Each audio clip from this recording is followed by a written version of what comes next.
నమస్తే welcome to our channel నేను సిరి నిన్న రాడిసన్ బ్లూలో అంటే హోటల్ ఏదైతే గచ్చిబౌలిలో ఉందో అక్కడ ఒక పార్టీ జరిగింది అయితే ఆ పార్టీలో డ్రగ్స్ తీసుకుంటున్నట్టు పోలీసులకి సమాచారం అందడంతో అక్కడైతే పోలీసులు దాడులు చేశారు అయితే కొంతమంది ప్రముఖులు దొరకడం జరిగింది అదైతే ఇవాళ న్యూస్ అన్నమాట సో అందులో ఆ ప్రముఖులలో కొంతమంది బీజేపీకి చెందిన సభ్యులు ఉన్నారు అంటే ఆ బీజేపీ నేతలకి చెందిన ఫ్యామిలీ సభ్యులు ఉన్నారు అండ్ ఇంకొందరు ఏంటంటే మన అల్లు అర్జున్ గారి బిజినెస్ పార్ట్నర్ ఫ్రెండ్ అని కూడా వాళ్ళ పేర్లు అయితే బయటకు వస్తున్నాయి సో ఇందులో ఎంతవరకు వాస్తవం ఉంది ఇంతగా ఎవరు వాళ్ళు అటు బీజేపీ నేతలు అయితే ఎవరు and Allu Arjun business partner వాళ్ళు ఎవరు సో ఈ విషయాన్ని మనకి క్లుప్తంగా వివరించడానికి మనతో పాటు ఉన్నారు ప్రముఖ సినీ క్రిటిక్ యజ్ఞమూర్తి గారు.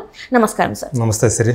సార్ ఇప్పుడు చూస్తున్నట్టయితే రాడిసన్ బ్లూ ఏదైతే గచ్చిబౌలిలో ఉందో అక్కడ ఒక పార్టీ జరుగుతుంటే పోలీసులు దాడి చేశారు. ఎందుకు దాడి చేశారంటే అక్కడ డ్రగ్స్ తీసుకుంటున్నారని చెప్పేసి వాళ్ళకి ఏదో ఇన్ఫర్మేషన్ వచ్చిందని చెప్పేసి అయితే ఇప్పుడు ఇక్కడ ఏంటంటే ఇందులో ప్రముఖుల్లో ఉన్నారు ఒకరు వచ్చేసేమో బీజేపీ పార్టీ నుంచి వెళ్ళి ఒక కుటుంబానికి చెందిన సభ్యులు అని చెప్పేసి వాళ్ళ పేర్లు వస్తున్నాయి అండ్ ఇంకొకటి ఏంటంటే అల్లు అర్జున్ ఎవరైతే బిజినెస్ పార్ట్నర్ ఉంటారో క్లోజ్ ఫ్రెండ్ బిజినెస్ పార్ట్నర్ అని చెప్పేసి వాళ్ళ పేరు కూడా బయటకు వస్తుంది కానీ వీళ్ళ పేర్లు అనేది ఇంకా క్లియర్గా అయితే బయటకు అయితే రాలేదు. సో ఇంతకు ఎవరు ఏంటంటే సార్ ఒకరి పేరు అయితే వాళ్ళు బయటకు వచ్చింది, వివేకానంద్ అనే అతని పేరు బయటకు వచ్చింది. ఎందుకంటే అతనే పార్టీని అక్కడ ఆర్గనైజ్ చేశాడు కాబట్టి అతని పేరు బయటకు వచ్చింది. అతను కే రోసయ్య గారు ఉన్నారు, కొణిజేటి రోసయ్య మాజీ ముఖ్యమంత్రి, ఆయన మనవడు అని చెప్పేసి చెప్తున్నారు. సో ఆయన అంటే వివేకానంద్ ఫాదర్ వచ్చేసి యోగానంద్. సో అతను లాస్ట్ టైము శేర్లింగంపల్లిలో బీజేపీ తరఫున క్యాండిడేట్గా నిలబడి ఓడిపోయాడు ఆయన. సో ఇతను కూడా తన కాంప్లెక్స్లకి థియేటర్లకు ఓనరు వివేకానంద్ కూడా. సో అతను తన స్నేహితులకి అట్లాగే కొంతమందికి అక్కడ పార్టీ ఇచ్చాడు. ఈ సమాచారం మొత్తానికి పోలీసులకు అంది వాళ్ళు దాడి చేస్తే దొరికారు అని చెప్పేసి. ఈరోజు ఏంటి ఆ దొరికిన వాళ్ళలో అల్లు అర్జున్కి సన్నిహితుడు అతని బిజినెస్ పార్ట్నర్ కేదార్నాథ్ అని అతను కూడా ఉన్నాడు అని చెప్పి వార్తలు వస్తున్నాయి. అతని పేరు సెలగం శెట్టి కేదార్నాథ్. సో మనకు తెలుసు అల్లు అర్జున్కి జూబ్లీ హిల్స్ పరిసర ప్రాంతాలు హైదరాబాద్లో కొన్ని పబ్స్ ఉన్నాయి. అందులో హై లైఫ్ అనేది రోడ్ నెంబర్ 36లో ఉన్నటువంటి ఒక పేరు పొందినటువంటి పబ్. సో దాంట్లో అతను బిజినెస్ పార్ట్నరు అని చెప్పేసి, అలాగే 800 జూబ్లీ అని చెప్పేసి ఇంకొక పబ్. సో దీంట్లో కూడా అతను పార్ట్నరు అని చెప్పేసి మనకు వస్తున్నటువంటి సమాచారం. యాక్చువల్గా ఈ కేదార్నాథ్ అని ఆయన సినిమాల్లోకి ఎంట్రీ ఇవ్వాలని కూడా ప్రయత్నాలు చేస్తున్నాడు. సో అతనితోటి అంటే సుకుమార్ విజయ్ దేవరకొండ కాంబినేషన్లో ఒక సినిమా చేయాలని కూడా ఆయన ప్లాన్ చేసుకున్నాడు, అంటే ప్రొడ్యూసర్గా. సో అప్పుడు మీకు అంటే లాస్ట్ ఇయర్ ఒక సంవత్సరం క్రితం సుకుమార్ విజయ్ దేవరకొండ కాంబినేషన్లో ఒక సినిమా రాబోతుంది అని చెప్పి ఒక వార్తలు వచ్చాయి బయటకు. పుష్ప 2 తర్వాత తను విజయ్ దేవరకొండనే డైరెక్ట్ చేస్తాడు అని చెప్పేసి సుకుమార్. సో దానికి ప్రొడ్యూసర్గా ఈ కేదార్నాథ్ వ్యవహరిస్తాడు అనేది అప్పుడు మనకు అప్పుడు వచ్చినటువంటి సమాచారం. సో ఆ కాంబినేషన్ కూడా అల్లు అర్జున్ సెట్ చేశాడు అని చెప్పేసి అప్పట్లో చెప్పుకున్నారు. సో అట్లా కేదార్నాథ్ అనే అతను అల్లు అర్జున్తో ముడిపడి ఉన్నటువంటి ఒక పేరు. సో ఇప్పుడు అయితే అతను ఉన్నాడా లేదా అనే విషయం మాత్రం ఇంకా అధికారికంగా మనకు తెలియలేదు.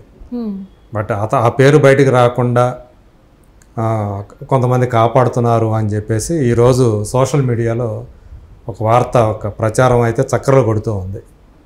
సో ఏంటి నిజంగా కేదార్నాథ్ ఉన్నాడా లేదా అనే విషయం అయితే ఇంతవరకు పోలీసుల నుంచి కానీ ఇక్కడ మనకి అధికారికంగా సమాచారం లేదు.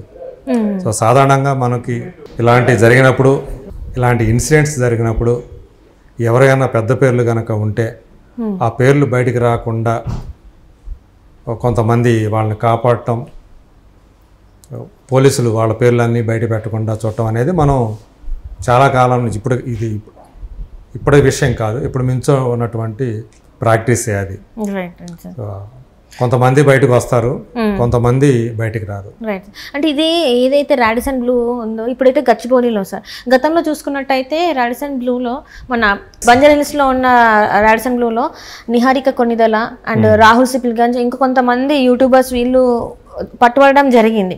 సో ఎందుకు ప్రతిసారి ఈ హోటల్ పేరు ఎక్కువ బయటకు వినిపిస్తుంది? ఎందుకు అంటే తగిన చర్యలు తీసుకోవట్లేదా, లేకపోతే ఇంకెవరైనా వెనుకల నుండి వీళ్ళని నడిపిస్తున్నారా సార్? అసలు ఏంటి అంటే ఎక్కడైనా ఇప్పుడు మామూలుగా అయితే ఒక రాడిసన్ బ్లూ అనే కాదు, పెద్ద హై ప్రొఫైల్ పీపుల్ ఎవరైతే వెళుతూ ఉంటారో హోటల్స్లో, ఆ హోటల్స్లో డ్రగ్స్ పార్టీలు జరుగుతూ ఉంటాయి, లేదు డ్రగ్ పిల్స్కి సంబంధించి అవి ఉపయోగించే పార్టీలు జరుగుతూ ఉంటాయని చెప్పుకుంటూ ఉంటారు. సో రాడిసన్ బ్లూ అనేది వాళ్ళకి ఒక అనుకూలమైనటువంటి ఒక హోటల్గా చెప్తున్నారు.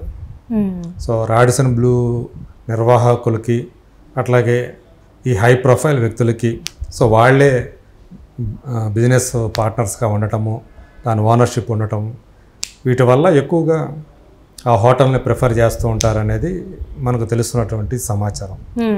సో అది ఇక్కడ బంజారాహిల్స్ కానివ్వండి, లేదంటే గచ్చిబౌలి కానివ్వండి.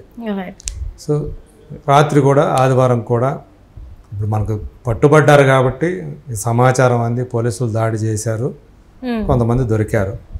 అందులో వివేకానంద్ దొరికాడు. సో తనే ఆర్గనైజర్ అని చెప్తున్నారు, తనే ఆ పార్టీని ఏర్పాటు చేశాడని చెప్పేసి. అట్లాగే కేదార్నాథ్ పేరు కూడా వినిపిస్తుంది ఈరోజు. సో వీళ్ళందరూ కూడా ఆ హోటల్ తోటి పరోక్షంగానూ ఆ వ్యక్తులతోటి సంబంధాలు ఉన్నవాళ్ళే, పరిచయం ఉన్నవాళ్ళే. సో హై ప్రొఫైల్ అంటే పెద్ద పెద్ద వాళ్ళతోటి ఉన్నటువంటి పరిచయాల వల్ల మనకి ఏం కాదులే, మనల్ని ఎవరూ కూడా పట్టుకోరులే అనే ఉద్దేశంతో వీళ్ళంతా కూడా, ఎందుకంటే పొలిటికల్గా ఇన్ఫ్లుయెన్స్ కలిగిన వాళ్ళు, అలాగే బిజినెస్ ఫీల్డ్లో ఇన్ఫ్లుయెన్స్ కలిగిన వాళ్ళు, సోషల్గా ఇన్ఫ్లుయెన్స్ చేయగలిగిన వాళ్ళు, అలాగే సినిమా వాళ్ళు. సో ఈ ఇన్ఫ్లుయెన్స్ ఉన్న వాళ్ళ మీదకి తొందరగా పోలీసులు వాళ్ళ పేర్లు బయట పెట్టరు. ఎవరు కొన్ని పేర్లు చెప్తారు కానీ అందరి పేర్లు బయట పెట్టరు. ఆ ఉద్దేశంతోనే వాళ్ళు కూడా ఏంటంటే మన జోలికి ఎవరు వస్తారు అనే ఒక భరోసా కావచ్చు, లేదంటే ఒక రకమైన నిర్లక్ష్యం కావచ్చు, మితిమీరిన ఆత్మవిశ్వాసం కావచ్చు, మనల్ని ఎవరు ఏం చేయలేని ఉద్దేశంతో ఇలాంటి పార్టీలు చేసుకోవటం. ఎప్పుడన్నా ఎప్పుడో ఒకసారి రెగ్యులర్గా జరుగుతూనే ఉంటాయి, కానీ ఎప్పుడో ఒకసారి మాత్రమే పోలీసుల చేతికి దొరుకుతారు. సో ఇప్పుడే కాంగ్రెస్ పార్టీ అధికారంలో ఉంది కాబట్టి అందులో కాంగ్రెస్ పార్టీకి సంబంధించిన వాళ్ళు, అధికార పార్టీకి సంబంధించిన వాళ్ళు ఎవరన్నా ఉన్నారంటే ఆటోమేటిక్గా వాళ్ళకి సంబంధించిన ఇన్ఫ్లుయెన్స్ పనిచేసేసి వాళ్ళని బయటికి రాకుండా, వాళ్ళ పేర్లు బయటికి రాకుండా మేనేజ్ చేస్తారు అనేది చాలామందికి తెలిసిన విషయమే. సో ఇప్పుడు అట్లాగే కాంగ్రెస్ పార్టీ వాళ్ళు ఉంటే గనక మరి ఎట్లా ఉండేదో మనమైతే చెప్పలేము. బీజేపీ సంబంధించిన వాళ్ళు కాబట్టి బయటకు వచ్చారని అనుకోవాలి, వాళ్ళ పేరు బయటకు వచ్చిందని అనుకోవాలి.